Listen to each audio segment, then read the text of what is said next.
I moved into apartment B last January. Not because I loved the building. It was old, sagging, and the heating worked about as well as the buzzer did, which is to say sometimes. But it was cheap, quiet, and close enough to work that I could walk even when the buses didn't show. There were only 6 units in the building, 3 on each floor. Thin hallways, creaky stairs. Everyone kept to themselves, except the woman in apartment A. Her name was Elise, and I wish I had never met her. I first saw her on move-in day. I was dragging a box of books through the front entrance when she opened her door and just watched me. Didn't say anything. Didn't smile. She stood with one hand on the doorframe, tilted like she was listening for something. I said, "Hi." She didn't answer. Just blinked once and slowly shut the door again. Later that night, I heard a knock. When I opened the door, she was standing there holding a Tupperware of lasagna. Still didn't speak, just extended it toward me. I said thank you, and she walked away without a word. No label, no name on the lid, just a slightly burnt smell and a strange aftertaste I couldn't place. I didn't eat the rest. A week went by before I saw her again. This time, she was outside, in the side alley, standing next to the dumpster at 2 a.m. The security light above her head was flickering, and she was just looking up at my window, not pacing, not smoking, not moving, just staring. I stepped back, pulled the curtain closed, and waited for the light to stop flickering. It never did. Strange things started happening inside my unit. The faucet would be dripping when I was sure I hadn't touched it. My bedroom light would be on when I got home, even though I always turned it off before work. My fridge started making this knocking sound. Not buzzing or humming, actual knocks, as if something inside was pressing against the door from the inside. I called maintenance twice. They never came. The guy upstairs, a delivery driver named Pete, said he'd been getting her mail by mistake. She keeps ordering light bulbs, he told me. Same brand over and over, never anything else. One night, I came home and found a light bulb sitting on my welcome mat. No note, no package, just a single bulb, same brand, same wattage I used. I knocked on her door, no answer. I knocked again. The light in her unit flipped on, then off, then on again. I left the bulb in front of her door and went back inside. When I checked the peephole 2 hours later, it was gone. That was the last time I saw Elise alive. 3 nights later, I heard banging, loud, repetitive, like someone hammering a closet shut from the inside. I opened my door. Nothing. But the hallway smelled like burnt wiring. I knocked on her door. Nothing. I tried the handle. It opened. Her unit was dark.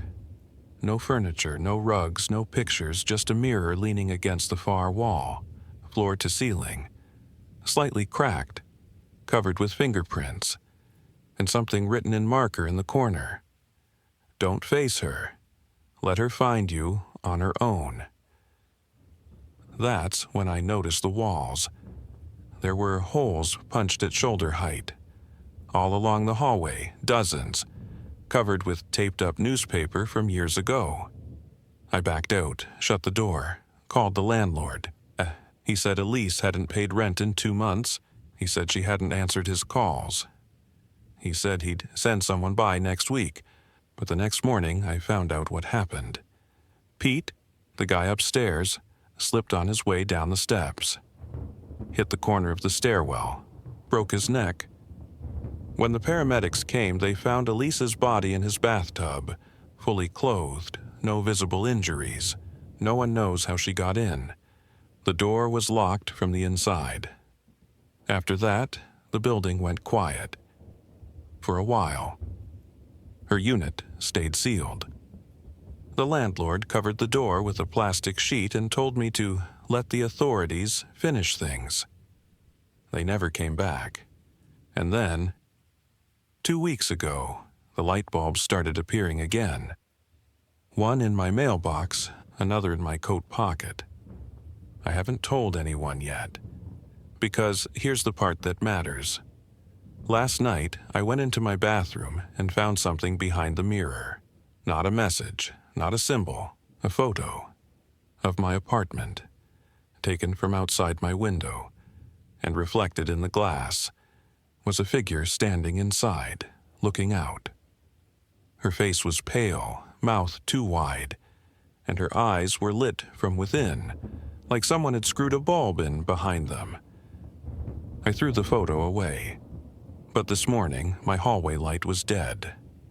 I went to replace the bulb. And inside the box was a note. I've been here longer than you think. Stop looking at the mirror. Now, when I look at my reflection, I swear I see something slightly out of sync. A half smile I'm not making. A blink that comes too late. She's still here, and she's learning how to be me. My daughter disappeared for exactly 7 days.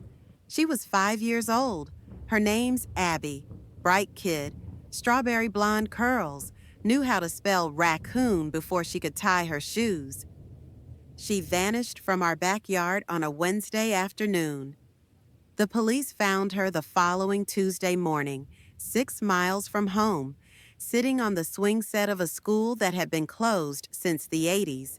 No injuries, no signs of abuse, no explanation, just sitting, calm, like she'd been there the whole time. We were on the news. Of course we were. Amber Alert, search teams, helicopters. The whole town showed up to find her. And then suddenly she was back. Everyone called it a miracle, but I can't call it that, not anymore, because I don't think she ever came back. Not really. Here's the first thing that was off. When she came home, she didn't remember being gone. She remembered eating breakfast. She remembered playing outside. Then, suddenly, she was on the swings. She didn't mention walking, or strangers, or any kind of journey. She said she was waiting for the bell to ring. We asked what bell.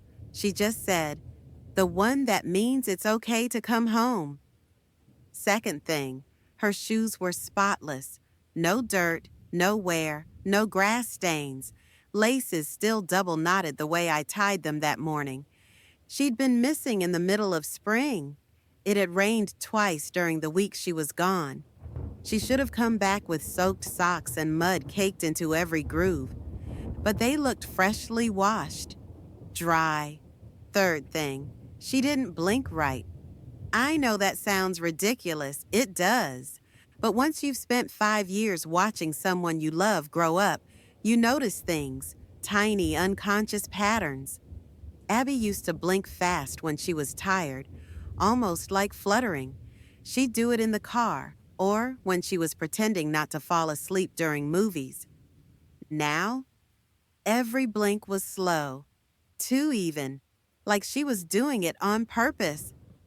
I took her to the pediatrician. He said everything looked fine, said trauma sometimes manifests as forgetfulness or detachment, but I wasn't imagining this. She remembered our cat's name, but not how we got him. She recognized her bedroom, but asked why we painted the walls pink. They'd always been pink. She drew a picture of our house, but it only had 1 floor. We live in a 2-story. The final straw was the scar. She had a tiny crescent-shaped scar on her left hand. Got it when she grabbed the oven handle during Christmas baking 2 years ago. She cried for a full hour. I kissed the scar goodnight every night, just like she asked. And now it's gone.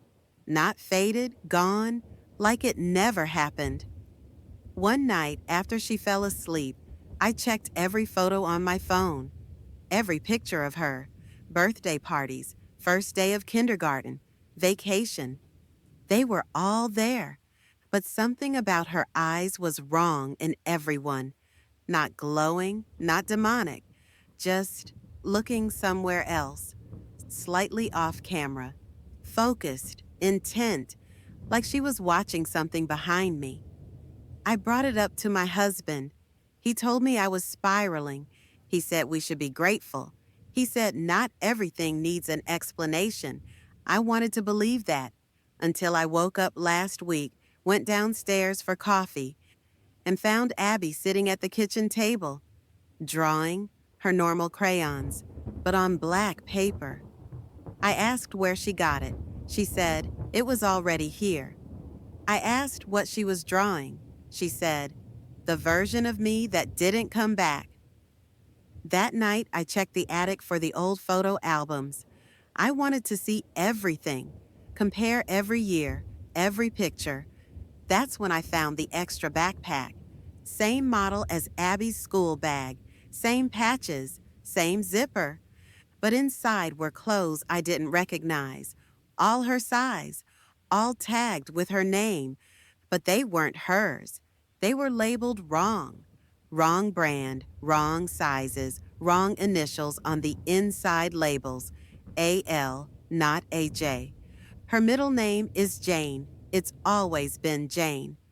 I went to her room the next morning.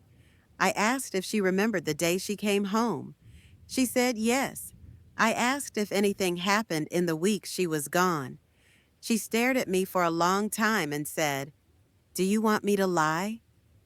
I asked her who she was, and she said, "You're my mom." That should be enough. She sleeps fine, eats fine, laughs sometimes, hums songs we used to sing together. But when she hums them, they always end differently. One note off. It's like hearing a song that sounds right until it doesn't. Last night, I woke up to her footsteps. She was standing in the hallway, staring at the family photo wall. She asked, "Why isn't there a picture from last week?" I told her we didn't take one. She looked back at me and said, "You should. This version might not last either."